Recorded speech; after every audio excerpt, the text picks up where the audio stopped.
Good morning, students. This is Subhas. Welcome you all on English Heaven channel. Today we are going to complete the second part of the chapter, that is the Summer of the Beautiful White Horse by William Saroyan. We have already completed the very first part of this chapter and now we are moving for the second part of the same chapter, right? तो हमने पहला part पहले से कर लिया है, अब हम सेकंड पार्ट करने जा रहे हैं इस चैप्टर का, summer of the beautiful white horse. चलिए हम चैप्टर शुरू कर देते हैं। हमने उस चैप्टर में 7 हेडिंग्स तक कर लिया था। अब हम आगे का जो हेडिंग्स हैं उनके माध्यम से हम सारा चैप्टर कवर करने वाले हैं। चैप्टर का नेक्स्ट हेडिंग को समझने के लिए सबसे पहले हम इसके जो कैरेक्टर्स आए हैं उन कैरेक्टर्स को थोड़ा समझ लेते हैं बीच बीच में, ठीक है। इसमें एक कैरेक्टर आया है खसरो, उनका बेटा है एरक और ये बेटा है, और इनके बारे में क्वालिटीज बताई। बहुत सारी बड़ी बड़ी लंबी मूंछें हैं और ये सैन जोकिंग वैली में रहते हैं। ये काफ़ी क्यूरियस टाइप के पर्सन है, जब बहुत जल्दी गुस्सा आ जाता है, बहुत ज़्यादा इरिटेबल है और बहुत ज़्यादा इम्पैशनेट है। तो इनकी ये कुछ एडजेक्टिव्स यूज़ किए गए हैं जो कि आप भी यूज़ कर सकते हैं जब आप अपना आंसर लिख रहे होंगे आंसर स्टेटमेंट को दौरान, ठीक है। तो so curious, so irritable and so impassionate, 3 adjectives use किए गए। और क्या, इनकी बड़ी बड़ी माउस्टर्स मूंछें हैं उनकी, जो कि सैन जोकिंग वैली में रहते हैं, ठीक है। अच्छा, ज़ुरैब जो है इनके कनेक्शन में ही है, परिवार के हैं, तो भाई वगैरह लगते होंगे ये इनके, ठीक है। तो ये आपस में भाई वगैरह हैं परिवार में किसी प्रकार से। ये ज़ुरैब है, ज़ुरैब का बेटा मुराद है, और ये ज़ुरैब जो है इनका एलसीएम को मालूम का क्या क्वालिटी है, ये काफ़ी प्रैक्टिकल मैन है एंड नथिंग एल्स। तो वही सेम क्वालिटी जो ज़ुरैब की है वो मुराद को भी मिल गई है। तो जिस तरह से ज़ुरैब काफ़ी प्रैक्टिकल मैन है नथिंग एल्स, तो वैसे ही मुराद भी काफ़ी प्रैक्टिकल मैन है। और ये जो क्वालिटी है इसको अपने अंकल खसरो से इनहेरिट हो गई। कौन सी वाली, जो ये बहुत ही ज़्यादा इम्पैशनेट रहता है और कुछ भी बोलने लगता है, थोड़ा क्रेजी है, तो इसके अंकल है खसरो इनसे मिली हुई है। क्योंकि इनका जो फेमस डायलॉग है खसरो का, ये इधर हमने दिया है फेमस डायलॉग, क्या है, इट इज़ नो हार्म, पे नो अटेंशन टू इट। मतलब बोलते हैं ये नुकसान नहीं करेगा, आप कोई फिक्र ना करें, आप इस पर ध्यान ना दें। तो इस तरह का इनके काफ़ी फेमस डायलॉग है, जब भी गुस्से में होते हैं तो ये सेंटेंस बोल रहे होते हैं, ठीक है। अब हम आगे बढ़ेंगे। A man could be the father of his sons flash, एक व्यक्ति अपने बेटे के फ्लैश का फादर हो सकता है, but that didn't mean that he was also the father of the spirit. लेकिन उसका मतलब ये कतई नहीं है कि वो अपने बेटे की स्पिरिट का भी फादर होगा। यहाँ पर कहने की बात ये है, आपको ये समझना होगा, ये बोला जा रहा है कि बेटे में जो गुण गए हैं, मतलब बेटा बाय फिजिक सेम हो सकता है दिखने में, लेकिन उसकी स्पिरिट इन द सेंस उसका जो माइंड सेट है, क्या दिमाग में चलता है, किस तरह की उसकी आदत है, किस तरह के उसके विचार हैं, वो सेम नहीं होगा, ये बोला जा रहा है यहाँ पर। आपने कई बार देखा होगा, लोग आप बोलते हैं कि ये अपने पापा में गया है, ये अपनी मम्मी में गया है, ऐसे बोलते हैं, ठीक है। तो किसकी बात कर रहे होते हैं, बाय फ्लैश बात कर रहे होते हैं, स्पिरिट की बात नहीं कर रहे होते हैं, क्योंकि स्पिरिट में अंतर होता है। जाहिर सी बात है, हम सबके पेरेंट्स जो है वो ट्रेडिशनल टाइम के हैं या काफ़ी लंबे टाइम के, लेकिन अभी के जो बच्चे हैं वो मॉडर्नाइज्ड हैं, तो यहाँ पर विचारों में पक्का अंतर होगा ही होगा।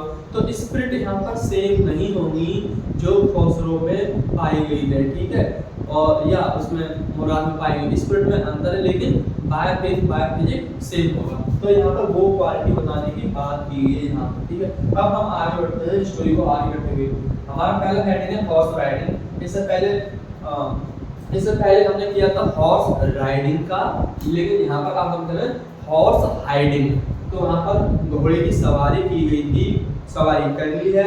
अब वो प्लान बनाते हैं कि हम घोड़े को छिपा देते हैं, क्योंकि सुबह हो गया है और अगर वो ज़्यादा प्रैक्टिस करते रहेंगे तो लोग जाग जाएंगे, लोगों को मालूम पड़ जाएगा कि ये घोड़ा चुरा के लाए हैं, अब तब प्रैक्टिस कर रहे हैं, इसलिए वो घोड़े को छिपाने का प्लान करते हैं। Both hit the horse to the barn of the farmer Thersbian। तो थेर्सबियान जो फार्मर है, किसान, उसके बार्न में ले जाते हैं, मतलब एक अनफर्टिलाइज्ड लैंड है वहाँ पर ले जाते हैं, वहाँ पर उस घोड़े को छोड़ देते हैं और उसमें उसके जो लैंड है उसमें क्या है, ओट्स है, ओट्स है, अल्फा है एंड ग्रास। ये तरह तरह की ग्रास है, उनके नाम आए और एक कॉमनली नाम दे दिया ग्रास। तो वहाँ पर इन्होंने उस घोड़े को छोड़ दिया है जिससे कि वो नेक्स्ट मॉर्निंग में आएंगे और वहीं से वो घोड़े को उठाएंगे और दोबारा से प्रैक्टिस करेंगे, ठीक है। तो इस समय उन्होंने वहाँ छिपा दिया और अपने घर जाने का प्लान करते हैं। अब यहाँ पर छिपा दिया तो इसका एक मकसद ये भी है कि घोड़ा जो है भूखा नहीं रहेगा, यहाँ पर ओट्स खाने को मिलेगा उसे, अल्फा एक ग्रास का नाम है, ये उसे खाने को मिलेगा और कॉमन आप जानते हैं कॉमनली जो ग्रास होती है वो भी उन्हें खाने को मिलेगी, ठीक है, ये बताया गया है। आफ्टरवर्ड्स वेंट होम, और उसके बाद घोड़े को वहां पर छिपाने के बाद वे अपने घर चले जाते हैं। हैड हैवी ब्रेकफास्ट, और घर जाने के बाद वो एक अच्छा खासा ब्रेकफास्ट करते हैं। जब वो घर जाता है एरन अपने घर पहुंचता है तो वहां पर कुछ हमें अजीब सा देखने को मिलता है। अपने घर पे उसके घर पे क्या होता है, कौन वो खुद ही है, एक तो वहां पर कैरेक्टर हो गया, ठीक है, और उसकी मॉम है वहां पर, और अंकल खोसरो आए हुए हैं, और विजिटर जॉन बायरो ने, जो कि कौन है, John बायरो owner of the house. तो 4-5 मेंबर हो गए घर पे, खुद हो गया, उसकी मम्मी होगी, अंकल जी हो गए उसके, 3 लोग हो गए, और चौथा ये है जॉन बायरो जो कि ओनर है हाउस का। अब उनकी मम्मी ने इनके लिए क्या ला के दिया था, जॉन बायरो एंड खॉसरो के लिए ये ला के दिया था कॉफी, टोबैको एंड सिगरेट। तो ये नाश्ता करने के लिए दिया था, मतलब वेलकम करते हैं तो हम देते हैं, तो ये सारी चीजें नरेटर की मॉम ने सर्व की है उनके लिए, ओके। उसी दौरान अभी आप ध्यान रखना सभी लोग ये घर पे हैं, जिसके एरन के घर पे हैं।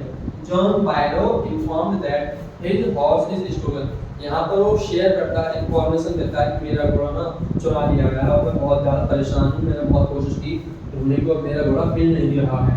तो ये सुनने के बाद हॉर्स लोग चिल्लाते हैं और वो अपना एक फेमस डायलॉग उसी बोलते हैं, इट इज नो हार्म, पे नो अटेंशन टू इट, मतलब कोई दिक्कत की बात नहीं, कोई परेशानी की बात नहीं है, आप इसको ध्यान ना दें। तो इस तरह से वो चिल्ला के बोलता है हॉर्स लोग पहले की तरह। अब यहाँ पर इतना कहने के बाद वो अपने प्राइस बताता है घोड़े की, बोलता है मेरा घोड़ा जो है वो $60 का है, मींस इंडियन रुपीस में ये अमाउंट बन गया आपका 4920 रुपीस का बन रहा है, ये इंडियन रुपीस है, इंडियन करेंसी है, ठीक है।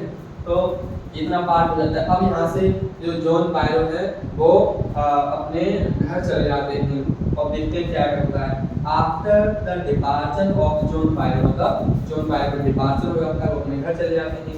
एरन वेंट टू मुराद, अब एरन जो था वो मुराद के घर पे जाता था, जल्दी से भागा, जैसे कि उन्हें बता दें कि ऐसे हमारे घर पे वो आए हुए थे, कौन, जॉन बायरो अंकल।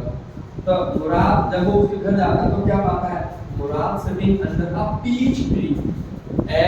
मुराद के घर जाता है तो उसने क्या देखा, मुराद एक आड़ू पेड़ के नीचे बैठा हुआ था। पीच का मतलब होता है आड़ू, आड़ू का पेड़ होता है, तो उसके नीचे बैठा हुआ क्या कर रहा था, उसमें repairing a young robin bird, एक बर्ड का नाम है रॉबिन, उसको ठीक कर रहा था, उसके पंख में चोट लग गई थी।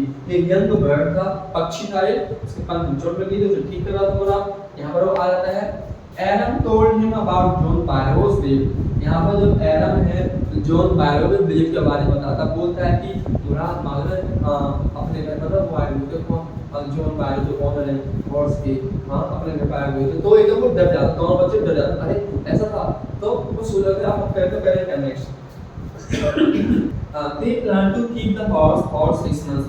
अब वो प्लान करते हैं कि काम करते हैं हम हॉर्स को 4 लंबे टाइम तक तो नहीं रखेंगे, लेकिन वो इनिशियली प्लान ये कर देते हैं कि हम घोड़े को ना 1 साल तक अपने साथ रख लेते हैं और 1 साल के अंदर हम प्रैक्टिस कर लेंगे। एक्चुअली ये जो हमारा है जो मुराद है काफी समझदार, तो वो बोलता है 1-2 महीने के लिए रख लेते हैं, उसके बाद हम पहुंचा देंगे घोड़ा। लेकिन इसी बीच में जो एरन था वो बोलता है नहीं 1-2 महीने नहीं, 1-2 महीने सही नहीं है, आप पूरे 1 साल रखो तो मैं सीख पाऊँ, अन्यथा मैं सीख नहीं पाऊंगा हॉर्स राइडिंग। तो बोलता है अच्छा सही कह रहे हो, 1 साल तो काफी लंबा टाइम हो जाएगा, 1 साल नहीं रखेंगे घोड़े को अपने साथ। तो वो फाइनल डिसीजन लेते हैं 6 मंथ रखने।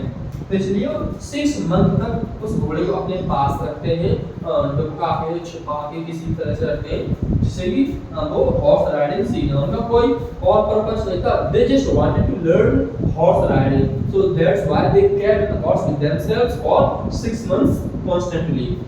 दे लर्नड राइडिंग इन 6 मंथ, ठीक है, 6 मंथ तक रखा घोड़े को अपने पास और 6 मंथ में वो सीख जाते हैं हॉर्स राइडिंग। और हमारा लास्ट मोमेंट यहाँ पर आ जाता है sudden meeting with John Byro, मतलब हॉर्स ऑन द वे, मैं यहाँ लिखना भूल गया हूँ, on the way to have practising riding. बोला जा रहा है यहाँ पर अचानक से जॉन बायरो के साथ मीटिंग होती है, जब कहाँ पर, रास्ते पर, रोड पर या रोड के सहारे जब वो दोनों बच्चे हॉर्स राइडिंग की प्रैक्टिस कर रहे थे, ठीक है। अचानक से 6 महीने बाद मुलाकात होती है जॉन बायरो से। बॉयज जो थे दोनों देखते हैं और बोलते हैं गुड मॉर्निंग जॉन बायरो, तो गुड मॉर्निंग बोला, विश किया, तो उन्होंने भी विश किया लौट के गुड मॉर्निंग, हाँ जो भी है। On asking they told the name of the horse, उन्होंने पूछा आपने अपने घोड़े का नाम क्या रखा है? बाय द वे, एक आपका घोड़ा बहुत सुंदर है, बहुत अच्छा है ना, तो इस घोड़े का आपने नाम क्या रखा है? तो वो बोलता है इसका नाम है माय हार्ट, मेरा दिल, मेरी मोहब्बत, मेरा प्यार। तो इस तरह से वो बोलता है कि मेरे घोड़े का ये नाम है। तो बहुत पसंद है, नाम तो बहुत अच्छा है, नाम बहुत प्यारा है इस घोड़े का। The farmer looked into the mouth and said, तो यहाँ पर जो फार्मर है जॉन बायरो घोड़े के मुंह में देखता है और टीथ काउंट करता है, जिसके माध्यम से वो कुछ पता लगाता है और फिर वो बोलता है I would swear it's my horse if I didn't know your parents। बोलता है मैं कसम खा के कह सकता हूँ, मैं प्रॉमिस के साथ कह सकता हूँ ये हॉर्स मेरा है अगर मैं आपके पेरेंट्स को नहीं जानता हूँ। अब यहाँ पर वो पेरेंट्स की बात क्यों कर रहा है कि अगर मैं आपके पेरेंट्स को नहीं जानता हूँ? क्योंकि जो मुराद है, एरन है, ये जिस ट्रैक का ताल्लुकात रखते हैं या जिस पेरेंट्स से ये हैं, तो वो काफी ऑनेस्टी के लिए जाने जाते हैं and they are well known and prominent in Armenia and that is why the farmer named John Biro is mentioning about his parents. तभी तो बोलता है मैं आपके पेरेंट्स को नहीं जानता हूँ, तो मैं सही बोल रहा हूँ, ये घोड़ा मेरा है, मैं कसम खा के कह सकता हूँ, ठीक है। तो यहाँ से आप ध्यान रखें ऑनेस्टी एंड ट्रस्ट की बात दोबारा से की हुई है। कौन दोहराता है इस बात के लिए? यहाँ पर ये आपका फार्मर जो है जॉन बायरो ये दोहराता है, ठीक है, इस बात के लिए, ये पॉइंट मजबूत बनाने के लिए स्ट्राइक का। It's a twin of my horse, बोलता है ये बिल्कुल मेरे घोड़े की ही तरह लग रहा है, एकदम बिल्कुल हूबहू मेरे घोड़े की तरह लग रहा है। वास्तव में ये घोड़ा जॉन बायरो का ही है, लेकिन बस यही है कि उनकी जो फैमिली है, उनका जो परिवार है, ट्रस्ट एंड ऑनेस्टी के लिए जाना जाता है, तो वो एकदम श्योर है कि ये बात नहीं कह सकता कि मेरा घोड़ा है, इस तरह से वो नहीं कह सकता। He cannot claim that it is my horse. Why? Because their family is well known and prominent for certain hallmarks of trust and honesty. Okay. हमारा next point है, next morning boys kept the horse smartly and went home.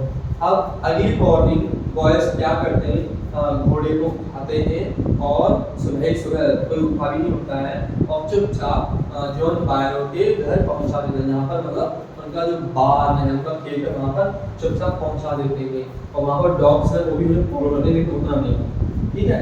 In afternoon John बायरो के Adams house, और दोपहर के time पे John बायरो Adam के house आते हैं, मतलब घर पे आते हैं। वो किस में आते हैं? इन हिज सरी। सरी क्या होता है? सरी होता है लकड़ी की गाड़ी, जिसमें हम हॉर्स को अटैच कर लेते हैं, उसमें लिंक कर देते हैं। जैसे हिंदी में देखा होगा आपने तांगा, तांगा जो इंडिया में चलता रहा है काफी लंबे टाइम तक, उसमें घोड़ा होता है आगे, पीछे लकड़ी की गाड़ी होती है, तो उसे इंग्लिश में सरी बोला जाता है। तो सरी में आता है एरन के हाउस और बताता है देखो देखो मेरा चुराया हुआ हॉर्स वापस मिलेगा, मैं बहुत खुश हूँ, मेरा घोड़ा मेरा हॉर्स वापस आ गया मेरे पास, मैं बहुत खुश हूँ, मुझे बहुत अच्छा लग रहा है। तो वो इस तरह बहुत ही ज़्यादा खुश होता है और घोड़ा इवन दिखाने के लाता है, दिखाता है देखो ना कितना अच्छा घोड़ा लग रहा है अभी ये, and told that he has got his stolen horse, तो बता देता है यहाँ पर उसे वापस मिल गया है।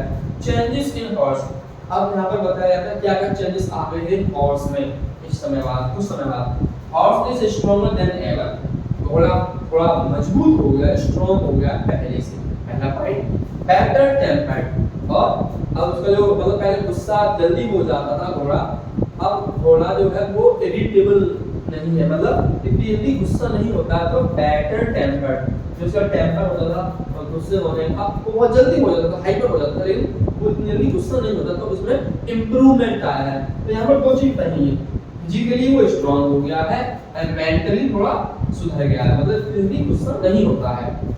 खसरो शाउटेड एज यूजुअल, खसरो जैसा हमेशा चिल्लाते हैं और फेमस डायलॉग बोलते हैं, वैसे ही वो यहाँ पर बोलते हैं क्या, इट इज नो हार्म, पे नो अटेंशन टू इट, बोलते हैं कोई दिक्कत की बात नहीं, कोई परेशानी नहीं होनी है, आप प्लीज इस पर ज़्यादा ध्यान ना दें। तो ये सब बोलते हैं। और यहाँ पर आपके हमारा चैप्टर खत्म हो जाता है। चैप्टर बहुत अच्छा है। चैप्टर में बेसिकली जो हमारी क्वालिटीज होती हैं उनके लिए बोला गया है, जो ट्रस्ट हो गया, ऑनेस्टी हो गया, जो उनकी वैल्यूज हैं, जो उनकी ट्राइब इनके जानी जाती है, जो कैलकुलेटेड ट्राइब है अर्मेनिया में, वो 11वीं सेंचुरी से जानी जाती है। और वैसे भी काफ़ी नॉर्मल होता है हम सबको, जो हमारी ओरिजिनल वैल्यूज हैं हमारे, हमें वो मेंटेन करके रखनी चाहिए लंबे टाइम तक। लेकिन ये बच्चे हैं जिन्होंने घोड़े को चुराया नहीं था, एक टाइम हम कह सकते हैं चुराया था, लेकिन फाइनली हम नहीं कह सकते चुराया था, क्योंकि वो जो हॉर्स ले गए थे वो राइडिंग के लिए ले गए थे और उन्होंने चोरी को लेके अपनी एक दोस्ती भी दी थी। उम्मीद करता हूँ आपको ये समझ आया होगा।